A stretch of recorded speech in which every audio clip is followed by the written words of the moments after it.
going to www.menti.com. This is something that you can do on your phone or on your computer, just completely up to you. When you go on, you'll enter 441941 into the code. It's the only thing that pops up.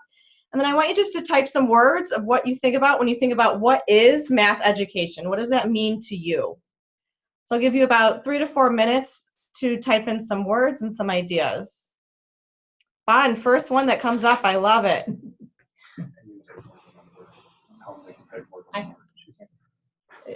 So you can type in, I think you can type in up to 8 words. You can enter up to 8 times.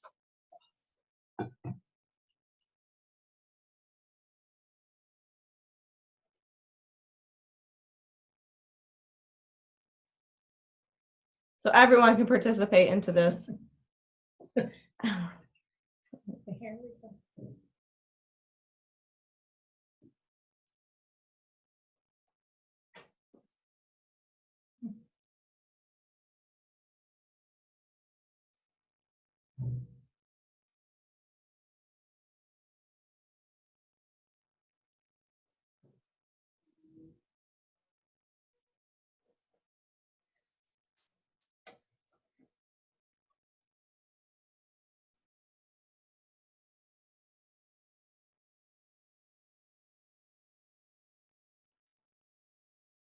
It's puzzling or puzzling.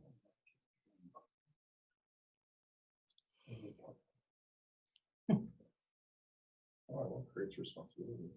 What possibilities should no. Easy and hard.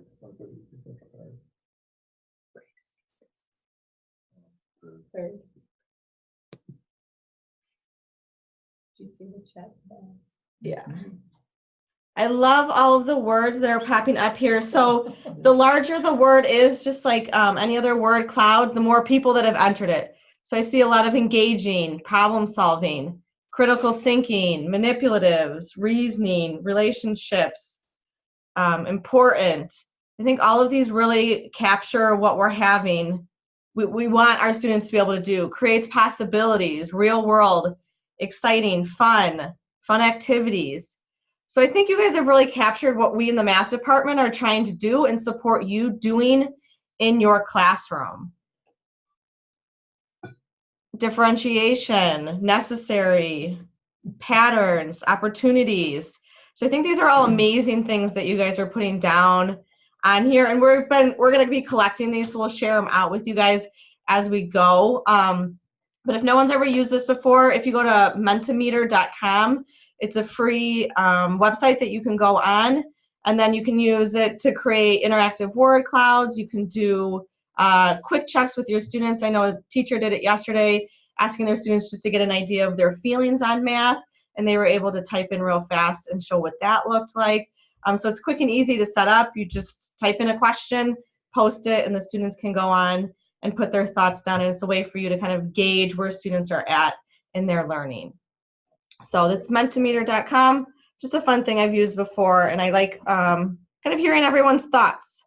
So thank you for sharing. So now we're going to dive into mathematical mindset, building off of that. So the 4 main areas we're going to be talking about today are the fixed mindset versus growth mindset, the nature of math, kind of the tasks that we're doing with students, the idea of productive struggle and how that can really help our students, and then collaboration. So I think we've all heard somebody say this. If it wasn't ourselves, I'm sure a parent has said it, maybe a student has said it to us, is I'm just not a math person. That's a perception that a lot of people have, is you are a math person or you aren't. And we really want to change that perception with our students, with our parents, and we want everyone to feel like they can be a math person, they can be a mathematician. And we're going to talk about how we can get that mindset changed today, so where everybody feels that they are part of that math classroom and it's a subject that they can do.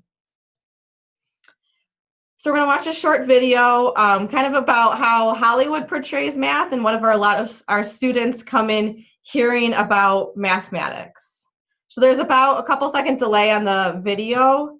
So just know the sound's good, but the video's a little bit behind. Okay, children, let's start the day with a few new math problems. What is 5 times 2? I hate math. I hate math. What about math? No, not important. Again. Late night math league meeting? Long tongue? Math tutor? The evil trolls from the math department. But he's having a little problem applying himself, particularly in math. So hold him back. If you can teach Kelso how to do math, you can probably teach anybody anything. At my other schools, I was the freaky math girl. Well, you're basically halfway there if you're just really, really, really bad at math. And I want to stop feeling like an idiot for flunking math because I don't have the time to learn it. Spend all my time on math. Like you've been on flunk anyway. He's flunking math. What subject did you fail? Math? You're flunking math proudly. Hi, Megan. I hope we don't have that big math test. You could forget about being an electrician because you can't even pass 10th grade math. Math? How am I supposed to know that? I'm a beautiful, popular, rich kid with a promising future in a lightweight sorority at a state college. I don't need to know that stuff. We major in something fun, light on the math. But there was that required math class, you know, hanging over my head. Eventually the pressure got to be too much, so I'm not really good with math. I'm sorry. Math was never my strong subject. I'm afraid you got my genes in the math department, kid. I was never any good at math either. They're doing homework right now, and it's that math trigonometry thing that you and I just aren't very good at. They had me teaching math. That's one joke I don't know what is. And you know I'm not good at math. You mean I'm gonna die because you screwed up on the math?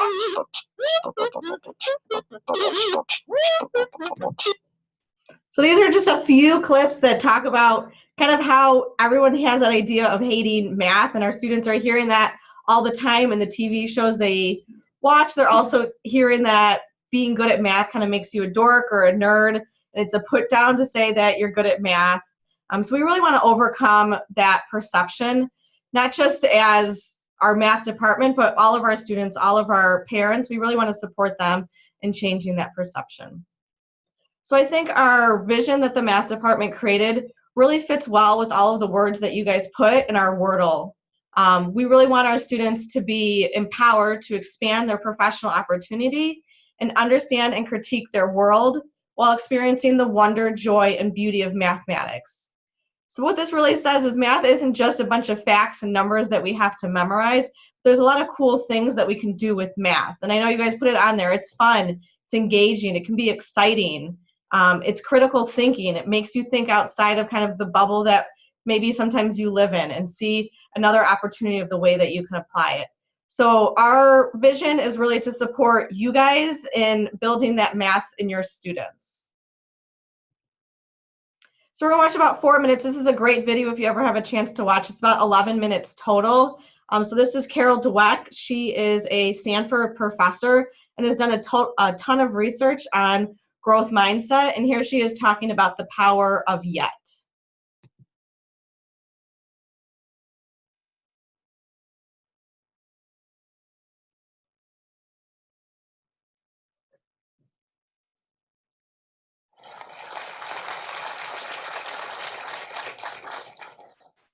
The power of yet. I heard about a high school in Chicago where students had to pass a certain number of courses to graduate, and if they didn't pass a course, they got the grade not yet. And I thought that was fantastic, because if you get a failing rate, you think, I'm nothing, I'm nowhere. But if you get the grade not yet, you understand that you're on a learning curve. It gives you a path into the future. Not yet also gave me insight into a critical event early in my career, a real turning point.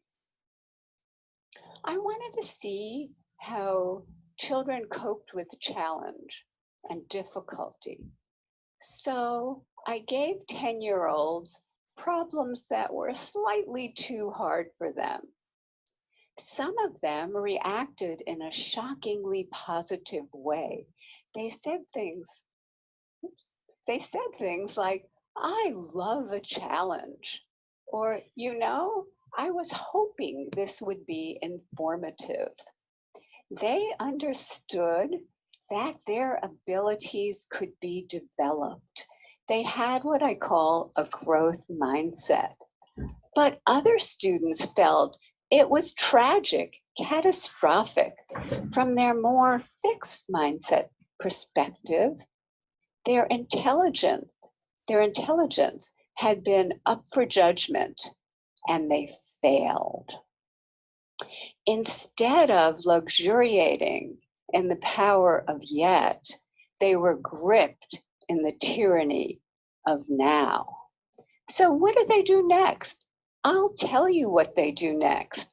In one study, they told us they would probably cheat the next time instead of studying more if they failed a test. In another study, after a failure, they looked for someone who did worse than they did so they could feel really good about themselves. And in study after study, they have run from difficulty.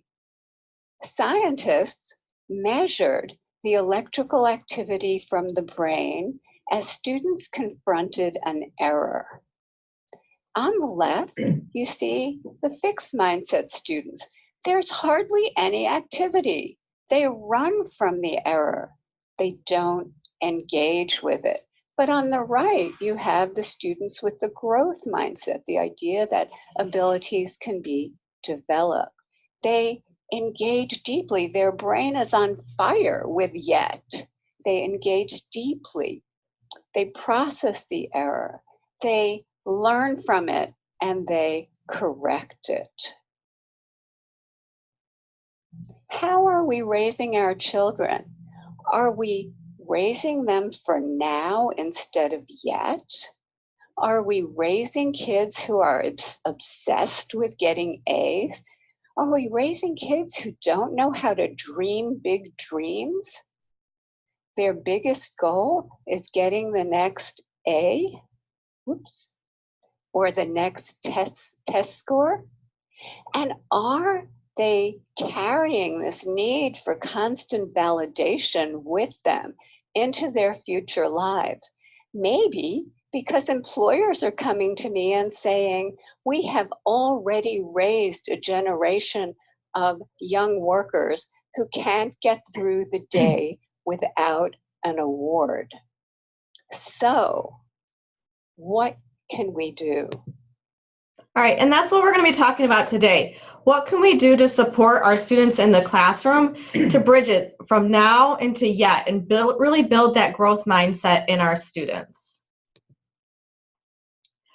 So as a district, we are following Mastery Learning, which really fits into that power of yet. Our students are given opportunities to retest, be retaught an idea so that they can get there. And they're not just a letter grade, an A, B, C, or a number. They might be beginning in a skill, but they have that opportunity to get into basic, proficient, and even advanced. So there's always something for our students to be working towards and striving for as they keep going. So we never want them to think like, this is what I am and this is what I'm going to always be. We want them to see that next opportunity that they have in the learning process. So it's not just that traditional idea, but really mastery. We want our students to be able to get to that point where they feel comfortable in saying, I'm beginning right now, but that just means that I need to work and learn a little bit more from my teacher and from my classmates, and then I can get to that next level of basic and keep striving for that next step. So here's just an overall kind of idea of fixed mindset versus growth mindset. And these are some of the things that we're going to be talking about today with the skills, challenges, and feedback. So when you're thinking about it, one of the things I liked was challenges. I know students often see challenges as more of an opportunity to fail than an opportunity to grow. So I like that idea of how can we boost our students to see when they come to a challenge, because they're all going to come to it at some point during the year in your classroom, but how is it that they're going to work through it? Are they going to give up? Are they going to cheat? Hopefully they're going to see that opportunity to grow and work and to build that so that they can overcome that challenge. So growth mindset. Carol Dweck identifies it as everyone holds ideas about their own potential. Some people believe that their intelligence is more or less fixed in math. that you can do math or you can't. About 40% of students have these damaging fixed mindset ideas. Another 40% have a growth mindset. They believe that they can learn anything and that their intelligence can grow. And the other 20% waver between the two mindsets. So what can we do to get 100% of our students to be having that growth mindset where they want to continue to grow? So this is from Jo Boaler. She breaks this down into 3 areas of shifting the mindset. So the first is just the message that we're giving, that either we're giving our students or our students are giving each other. And that belief that students can do this, and we want to give them that in a positive way and in a meaningful way. The next is praising the learning process. I think this fits really well into what we're doing with the 8 mathematical practices that we're grading on. We are focused on the process that the students are doing and not just the answer that they get at the end. The answer doesn't really tell us much as teachers, and if we're always just focused on the answer, it is going to make it easier for students to cheat and things like that. But we want to praise the strategies that they use, that they attempted a problem, that they put something on their paper, or got out manipulatives that they're using. I know I was talking to a 5th grade teacher, and she mentioned that a student was afraid to go get some counters or base 10 blocks because he thought it made him look stupid. But we want the students to feel confident in the strategy that they chose so that they can go and get those counters and show their strategy. And it's not just something that we should run away from because it doesn't conform to what everybody else or what they think they should be doing in the classroom. And then last is building up that student mindset. So we want our students to show their self-confidence, their belief in what they're doing, and also supporting others in their classrooms to have that same self-belief and confidence as they go through. So what can we do to shift it? So Jo Boaler has put together a week of inspirational math. I believe this is her 4th year that she's done it. And so she's really captured a lot of different activities that you can do with your students to build that positive growth mindset in your classroom. So on here, I have this linked on our website, but you can also click, when you go on here, you can click on here and see some of the different activities. This is just a snapshot of a few of the activities. She has more. So I did an example of the I'm a Mathematician poster. So we want our students to see that we can be all of these things, but we can still be a mathematician, and that's not something to be afraid of. That's not something that we should look down on people for being smart in math or smart in really any subject. So I just put this together using Google Draw. I was able to search the web for some pictures of traveling, gardening, things like that, and then I just put in some of my own pictures. So I'm a dog mom, I'm a teacher, I'm a daughter, I'm a sister, I'm a gardener, I'm all of these things, and I'm also a mathematician, and it's something that they should be proud of. So this is an activity you can do with your students using, if you want, using magazines, using Google Draw. There's probably other apps out there that you can use as well to have your students see this. This is something that they can keep maybe set as their background if it's on their iPad, or have it posted around the room so they're constantly remembering that positive message of what their students are. So next is, how do our students engage in math? What are the math activities that we're asking our students to do? So we really want those open tasks, tasks that are mathematically rich and offer students a lot of opportunities to show what they know. Show it in a visual way, show it in multiple different ways where it's not just linear and one straight right answer, but they can kind of all approach it in a different way. And then offering students opportunities for reasoning and multiple perspectives.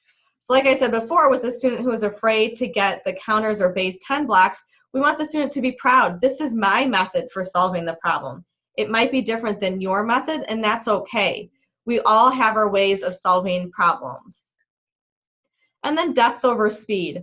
Last week a couple weeks ago, we talked about math fluency, but we did that in a progression where that fluency and speed was the last thing that we were really focused on with our students.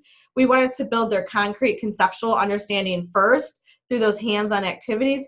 Then we wanted to move them to the visual of the number talks. And then last was, once they had both those things, moving to the abstract of that fluency and speed. So we really built that depth of understanding of what fluency and what numbers are before we got to that speed idea. We didn't want to just jump and say, memorize, memorize, memorize, flashcards, flashcards, flashcards. So that's where the depth over speed comes, that yes, we're saying we want students to be fluent, but there's some work that we have to do before that so that they're understanding and having that visual representation in their head when they see a problem. When they see 2 + 2, maybe they see the 4 on a dice and are able to put that together. And that's what we want to build in our students.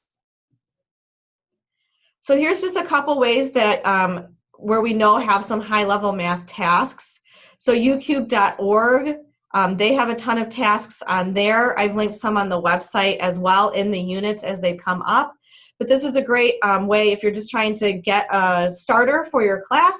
You can always search by a topic that you're doing, and you'll see all of these are those low floor, high ceiling tasks, meaning they can be very basic. Anyone can approach and anyone can have that starting point, but then the math can get really advanced. So the optical art class or art task in uCube My Heart are all 3rd through 12th grade.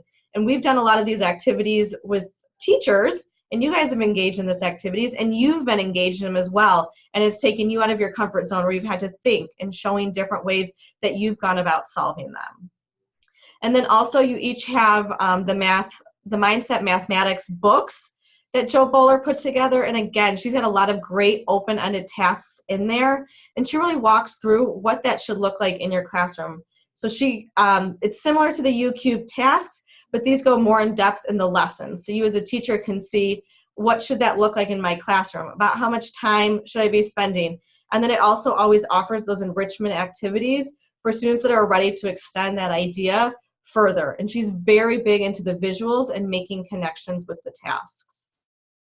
And then anytime those are matched well to our units, I've always uploaded those as well, and we'll continue to link those as we go. So then productive struggle. Going back to what we talked about earlier, what do our students do when they come to a challenge? So mistakes. When we see a mistake, how is that, are students comfortable with that mistake, or do they kind of shy back and say, oh, and just immediately erase? In math, I know a lot of teachers have said, I always tell my students, don't erase their math, keep it on their paper so I can see what they're knowing. But our students are often embarrassed by what they put, and they're just like, look at my answer and don't question anything else. So we want to show our students that mistakes are valued. Typically, if one student made that mistake in your class, you probably have others that can learn from it as well, and mistakes should be seen as a learning opportunity, not something to be afraid of. So you want to value it, not make any student feel uncomfortable or afraid of sharing that with you. And you want to embrace your own mistakes. As teachers, we all make mistakes. I know I'm a terrible speller and would spell things wrong on the board all the time.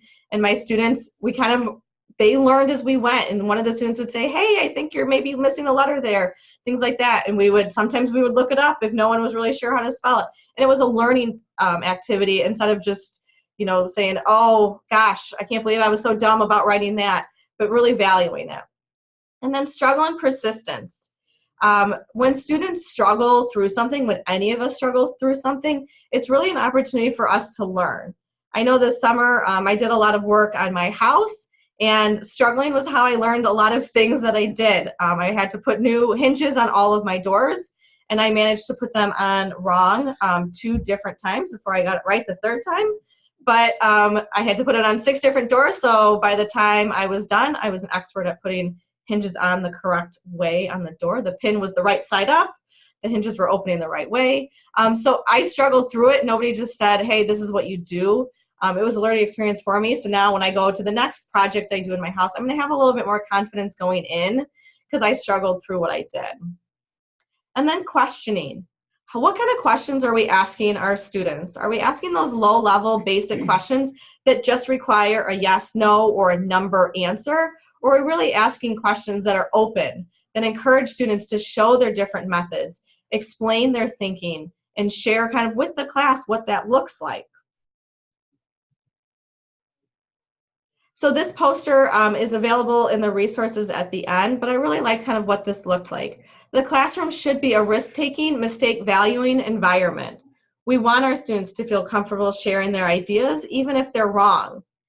Peers wanting to understand rather than just saying, oh no, you're wrong. Let me fix that for you. This is the right answer. So saying, oh, how did you get that? Them feeling comfortable asking the questions. Students feeling comfortable when they're stuck or wrong and not, again, shying away, giving up. Teachers and students working together. low floor, high ceiling tasks. Those were the Mathematical Mindset books that we've gotten, and then also the U Cubed have those low floor, high ceiling tasks. And having it be okay if students disagree with each other and the teacher. So I know a lot of times when I would ask my students, are you sure? How did you get that? Sometimes they got nervous feeling that they were wrong and would look around seeing if anybody else had that same answer. We want students to see it's okay if I got one answer and you got something else. Let's talk about it and figure it out together. And when a teacher asks, how did you get that? Them being confident and saying, this is how I got that. So how can we do this? This is one way for students to kind of see the idea in a visual way of what productive struggle is. So you can share with your students positive brain messages or mistake messages, them picking out a favorite, and then them drawing a visual image of what their brain might look like. So this student chose easy is a waste of time, and the student drew it, and it's something they can put in their folder. It's something that you can have displayed on their wall, just so that they're constantly reminding that mistakes are good. It's a good thing to look at. And then the other activity that I liked is crumpled paper. So students would crumple up a piece of paper, throw it at the wall, throw it wherever they want, and then open it up and then color over the lines that are on that crumpled piece of paper and see that those are new connections that their brain is making when they make mistakes. So they're growing from it. And all of those things, again, are going to make something beautiful. And we want math to be a beautiful thing for our students and something that they're excited for. So again, this is something that students can keep in their math notebook, in their desk. You can have it hanging on the wall. So when they do get frustrated, it's something that they can look at and remember, hey, this is a good thing that I'm struggling right now. And it's okay. So then last is connections and collaborations. So we want our students to be making these mathematical connections. So one thing the math department has been working on this year is working with science to find opportunities for having math connections between math and science. But then also in your classroom, opportunities for connections between ideas, methods, different representations. So if I use base 10 blocks to show something, someone else might show it with counters. Somebody else might draw a picture. Maybe there's some students that are ready for that abstract and are able to show it using an equation. So you want them to be able to make connections between all of that. And as a teacher, you want to support those connections that they're making. And then we also want students to feel comfortable collaborating and building off of each other. As teachers, we're constantly collaborating. We have our PLCs every morning that we work and we share ideas. And then working with others, we're able to make our good ideas into great ideas. So we want our students to feel that same thing that we're feeling every morning when we're working with our teachers. So we know students don't come in having that ability to connect with each other and knowing how to collaborate. So we want to build that up in our students so that they are ready for it. We know it's going to be a process that on week 1, it's going to look one way. Week 2, they might get a little bit better. And then once we get to that second semester, our students are it's a natural thing for them to collaborate and work with each other. And then last is connecting as a whole class. We want our class to feel like a mathematical community, not just the teacher being the experts, but all of our students in the class having their own expertise within that classroom, within their mathematical community. So we want our students to feel comfortable talking directly to each other about their math ideas and not constantly looking to the teacher for that reassurance that they're doing it right and feeling comfortable asking those questions as part of the math community. So like I said, I know this isn't something that our students come in knowing how to do. So here's a couple ideas of ways that you can have those students make those connections and collaborations. So one activity I really like, I know we did this during our PD, is the Would You Rather activities. So you ask the students 2 different questions. Both could be right. It's all about how students justify and explain their thinking. So this is an opportunity for students to make connections to kind of their own life. So they could physically have a stack of pennies, nickels, dimes, and quarters, and talking about what that looks like. Maybe I want the one because it's worth more money. Maybe I want the other one because it just takes up less space in my bag. Or what I'm needing to buy requires me to have more quarters. I need 2 quarters to buy something from the vending machine, where pennies aren't going to do me a lot of good while the other one's worth more money. So it's all about kind of the reasoning that the students have in making those connections and collaborations. And I feel like this is a very non-scary activity for students to do, because they all know what jelly beans are. They at least know what coins are. And so it's something that they can have a debate and a conversation about, that they don't need the teacher to step in and say, no, this is the answer. And then on our website, we have some ideas of how you can set up a collaborative classroom. There's different role cards available on here as well, so that when your students are working in small groups, they all know what their purpose is, what their role is in that small group. And it's not just the one kid who seems the smartest in math and takes over, so we're just going to let him do all the work or her do all the work, but that each student has an active role in their community, in their small group. So there's some different activities on our website linked here, and then there's also those role cards available as well. So we're going to watch one more short video. This was put together by Amazon, Joe Boaler. Some different companies got together and put this video. So take a short look. How do you feel about math? I'm not good at math. I just don't get it. It makes me kind of feel uncomfortable. When I get called on in math class, I feel scared because I'm afraid I'm going to mess up the problem. My brain just doesn't think anymore. It doesn't think straight. And I just go like, okay, what do I do? I have no idea what to do. Math makes me feel stupid. Scared that I would answer wrong or get laughed at. I'll never be able to do this. Scene 16, take 1, marker. I'm still learning who I am, but I'm good at forming my idea of my own potential. And if I think I can't be good at math, I won't be. But math is everywhere. Math is a basic life skill. Without math, I could get left behind. So help me know that limits don't exist. That math isn't beyond my reach. And my potential can take me anywhere. That with hard work and the right mindset, I can grow.